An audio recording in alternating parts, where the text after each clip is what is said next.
తమిళనాడు రాజకీయాల్లో ఆసక్తికరమైన అంశం చోటు చేసుకుంది.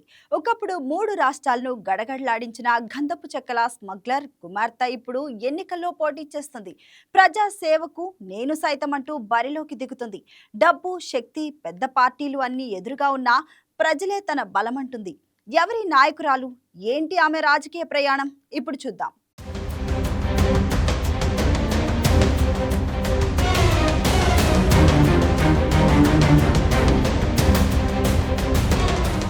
తమిళనాడు అసెంబ్లీ ఎన్నికల వేడి రోజురోజుకు పెరుగుతోంది. ఈసారి అందరి దృష్టి ఆకర్షిస్తున్న నియోజకవర్గాల్లో ఒకటి మెట్టూరు. కారణం, ఇక్కడ నుండి పోటీ చేస్తున్న అభ్యర్థి. ఆమె ఎవరూ కాదు, ఒకప్పుడు తమిళనాడు, కర్ణాటక, కేరళ ప్రభుత్వాలకు సవాలుగా నిలిచిన అడవిదంగా వీరప్పన్ కుమార్తె విద్యారాణి.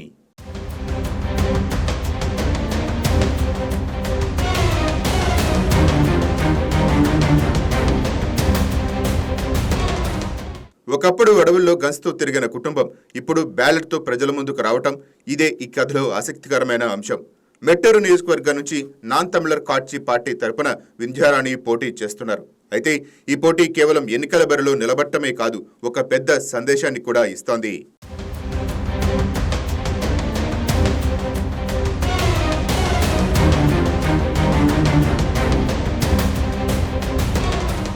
వింధ్యారాణి రాజకీయ ప్రయాణం కూడా ఆసక్తికరంగానే ఉంది.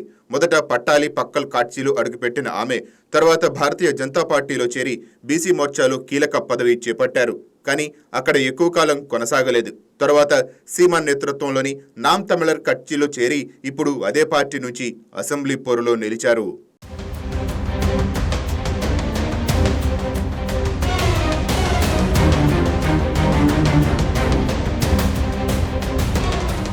ఇది కేవలం రాజకీయ మార్పు కాదు, ఒక వ్యక్తి తన గుర్తింపును మార్చుకునే ప్రయత్నంగా కూడా విశ్లేషకులు చూస్తున్నారు. 2004లో పోలీసుల ఎన్కౌంటర్లో మరణించిన వీరప్పన్ పేరు తమిళనాట ఇప్పటికీ కొన్ని ప్రాంతాల్లో ప్రభావం చూపుతూనే ఉంది. ఆ పేరు ఇప్పుడు ఓటు బ్యాంకుగా మారుతుందా లేక ప్రతికూలతగా మారుతుందా అన్నది కీలక ప్రశ్న.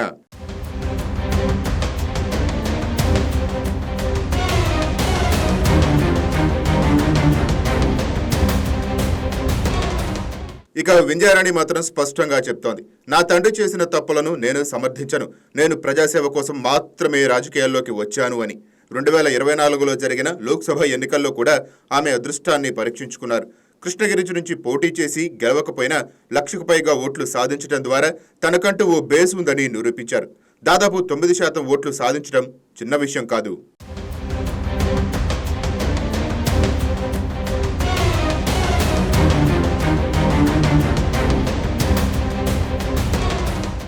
అయితే ఈసారి అసెంబ్లీ పోటీ మరింత కీలకం, ఎందుకంటే ఇది స్థానిక ప్రభావాన్ని పరీక్షించే ఎన్నిక.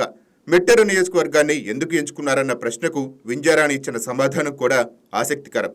ఇది నా సొంత ఊరు, నా తండ్రి జ్ఞాపకాలు ఉన్న ప్రాంతం, అందుకే ఇక్కడ నుంచి పోటీ చేస్తున్నాను అని ఆమె చెప్తున్నారు.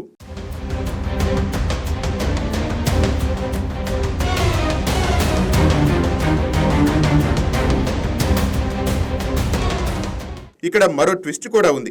ఆమె తల్లి ముత్తులక్ష్మి కూడా రాజకీయాల్లోనే ఉన్నారు. కానీ ఇద్దరి మధ్య భావజాల విభేదాలు ఉన్నాయి. ఒకప్పుడు ఒకే కుటుంబం, ఇప్పుడు వేర్వేరు రాజకీయ మార్గాలు. ఈసారి తల్లి కూతుళ్లు ఎదురెదురుగా పోటీ చేస్తారన్న ప్రచారం కూడా హాట్ టాపిక్ గా మారింది. అయితే ఈ అంశంపై ఇప్పటి వరకు అధికారిక స్పష్టత లేదు.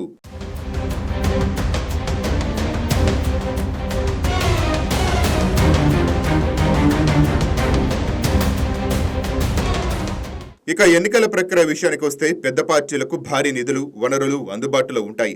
కానీ వింధ్యారాణి పరిస్థితి మాత్రం భిన్నం. ఆమె సోషల్ మీడియాలో ఒక వీడియో విడుదల చేసి ఎన్నికల ఖర్చు కోసం ప్రజల సహాయం కోరటం ఇప్పుడు చర్చనీయాంశంగా మారింది. డిజిటల్, ఆహారం, ప్రచారం ఖర్చుల కోసం ప్రజలే తనకు తోడ్పడాలని ఆమె విజ్ఞప్తి చేశారు. జీపే, ఫోన్పే, బ్యాంక్ వివరాలను పంచుకుంటూ సామాన్యుల కోసం పోరాడాలంటే సామాన్యుల సహాయం అవసరమని భావోద్వేగంగా చెప్పారు.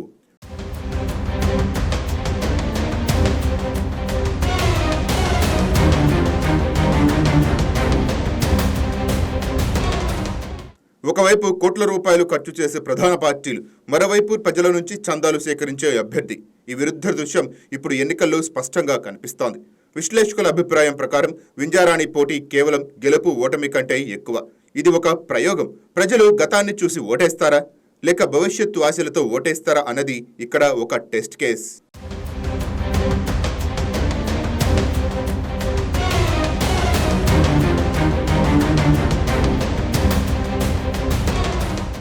అడవుల్లో భయపెట్టిన పేరు ఇప్పుడు ప్రజల్లో ఆదరణ పొందుతుందా లేక తిరస్కారాన్ని ఎదుర్కొంటుందా అన్నది ఫలితాలే వెల్లడిస్తాయి.